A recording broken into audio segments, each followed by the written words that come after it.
Praise the Lord. Hallelujah. പ്രിയ സഹോദരങ്ങളെ, ഇന്നലെ നമ്മൾ പറഞ്ഞതുപോലെ തന്നെ നമ്മളുടെ ഹോം മിഷനൊക്കെ നന്നായിട്ട് ആരംഭിച്ചിട്ടുണ്ട്. നിങ്ങളുടെ പ്രാർത്ഥനയ്ക്കൊക്കെ പ്രത്യേകമായിട്ട് നന്ദി പറയുകയാണ് കേട്ടോ. ഹല്ലേലൂയ. ഇന്ന് നമ്മൾ ധ്യാനിക്കുന്നത് ജോഷുവ പ്രവചനം 1:8. അവിടെ ഒരു ദൈവ പൈതൽ അഭിവൃദ്ധി പ്രാപിക്കുന്നതിന് എന്ത് ചെയ്താലാണ് അവൻ്റെ ജീവിതം മെച്ചപ്പെടുക, അവൻ്റെ ജീവിതം ഐശ്വര്യം പ്രാപിക്കുക, അതിനെക്കുറിച്ചാണ് വചനം നമ്മോട് വെളിപ്പെടുത്തുന്നത്. വചനം ഇങ്ങനെയാണ്: ന്യായപ്രമാണ ഗ്രന്ഥം എപ്പോഴും നിൻ്റെ അധരത്തിലുണ്ടായിരിക്കണം.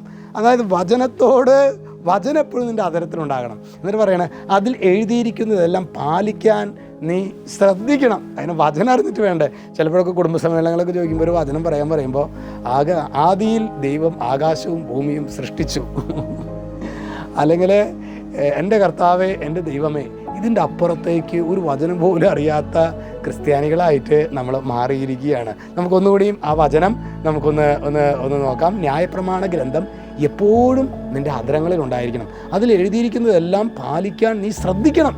ചുമ്മാ ഇരുന്നാൽ പോരാ, അത് വെറുതെ വായിച്ചാൽ പോരാ. കുടുംബ പ്രാർത്ഥനയ്ക്കും അല്ലെങ്കിൽ അശ്രദ്ധമായിട്ട് വായിച്ചാലോ അല്ലെങ്കിൽ ശ്രമിച്ചാലോ പോരാ, നീ ശ്രദ്ധിക്കണം അത് പാലിക്കാനായിട്ട്. എന്നിട്ട് പറയാണ്, അതിനെക്കുറിച്ച് രാവും പകലും ധ്യാനിക്കണം. എന്നിട്ട് അപ്പോൾ നീ അഭിവൃദ്ധി പ്രാപിക്കുകയും വിജയം വരിക്കുകയും ചെയ്യും. നമ്മളെ നിരന്തരം പരാജയ ഭീതിയിൽ ആയിരിക്കുന്ന മക്കളാണെങ്കിൽ നിങ്ങളിത് കാണുന്ന സമയം തന്നെ തീരുമാനമെടുക്കണം.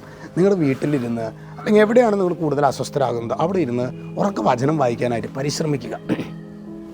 വചനം വായിക്കുമ്പോൾ തന്നെ പ്രിയ സഹോദരങ്ങളെ, വചനത്തിനെതിരായിട്ടുള്ള സ്പിരിറ്റ് അവിടെ പത്തി മടക്കും.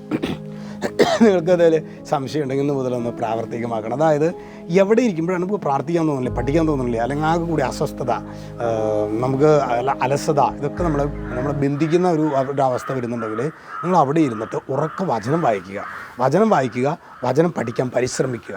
ദൈവത്തിൻ്റെ വചനത്തിൻ്റെ ശക്തി എന്താണെന്ന് നമുക്ക് വെളിപ്പെട്ട് കിട്ടും. ഹല്ലേലൂയ.